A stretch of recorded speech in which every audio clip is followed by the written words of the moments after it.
ancient kingdom of Nepal, last of the Forbidden Lands. A country known as the home of the gods, where temples and shrines are more numerous than houses.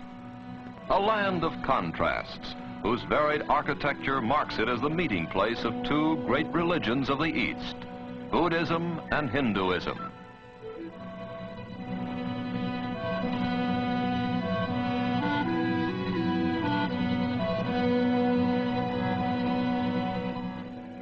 A land where primitiveness and ritual go hand in hand with friendliness and laughter.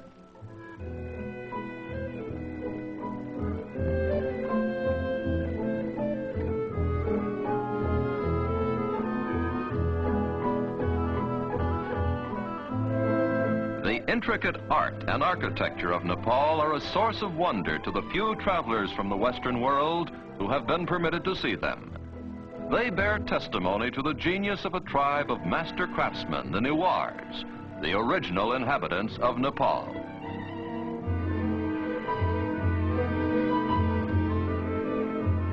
In centuries past, the Newars traveled far beyond their own borders, and in all likelihood, it was they who introduced the distinctive pagoda style to China and Tibet.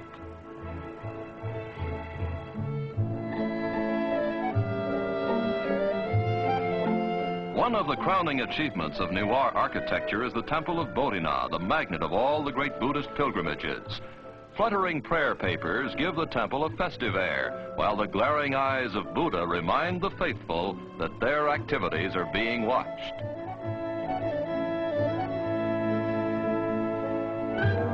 A reminder which even the children heed as they busily spin the prayer wheels at the base of the temple.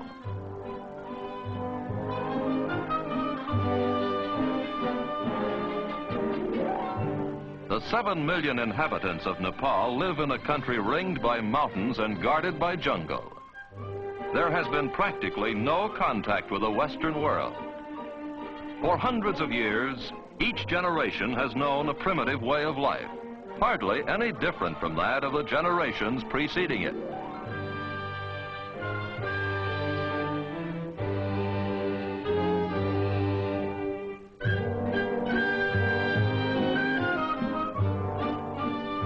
Despite its isolation, Nepal has been a bridge between India to the south and Tibet to the north. The mixture of these two civilizations has resulted in a bewildering variety of Nepalese costumes, customs, complexions, and, of course, eating habits.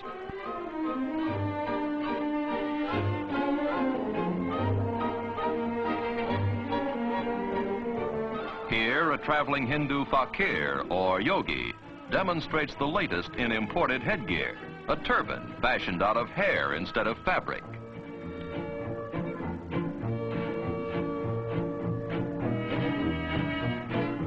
Ah, a perfect fit. This hairdo is much simpler. Only a top knot remains to lift the youngster to heaven should he die. Like women everywhere, the fair sex of Nepal have a flair for decoration. Only here it expresses itself in unusually colorful ways, and almost any part of the anatomy is fair game. The Nepalese housewife has good cause for smiling. She's her husband's bank account. Instead of salting away his capital, hubby invests it in jewelry. A man's wealth can actually be gauged by the decorations sported by his ever-loving spouse. In a land where so many gods are worshipped, festivals and religious ceremonies occupy a good part of the time. Almost every day is a holiday. Some of the festivals are not only gay like this one, but also gory, like the annual Hindu festival of the Dasara, during which hundreds of buffaloes are decapitated as sacrifices to the goddess Durga. A wedding is also an occasion for celebration. It's an expensive affair, but not for the blushing bride. Her trousseau and ornaments are paid for by the groom, who also foots the bill for all the expenses of the elaborate ceremony.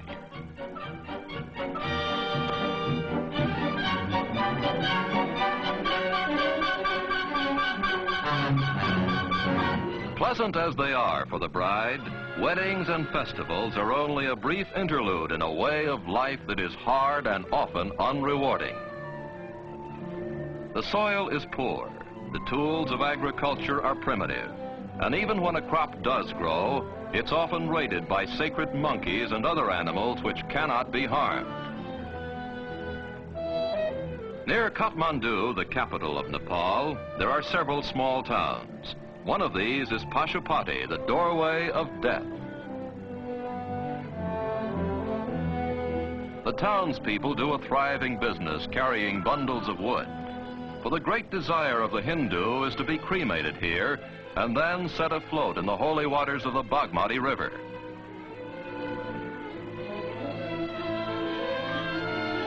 For the living, the Bagmati serves to cleanse not only the soul, but also the laundry.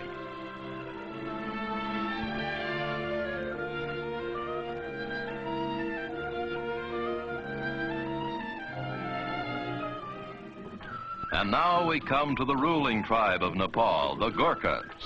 Almost 200 years ago, the ancestors of these soldiers defeated the Newars in bloody battle and took over the top spot in the kingdom. Since then, both the army and the government of Nepal have rested firmly in Gurkha hands.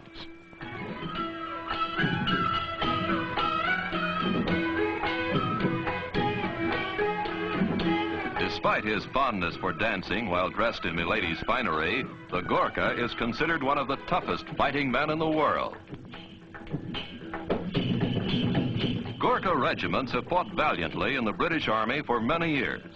During the First World War, a quarter of the male population of Nepal, some 200,000 Gurkha soldiers left their women, families, and entertainment behind and distinguished themselves in combat abroad.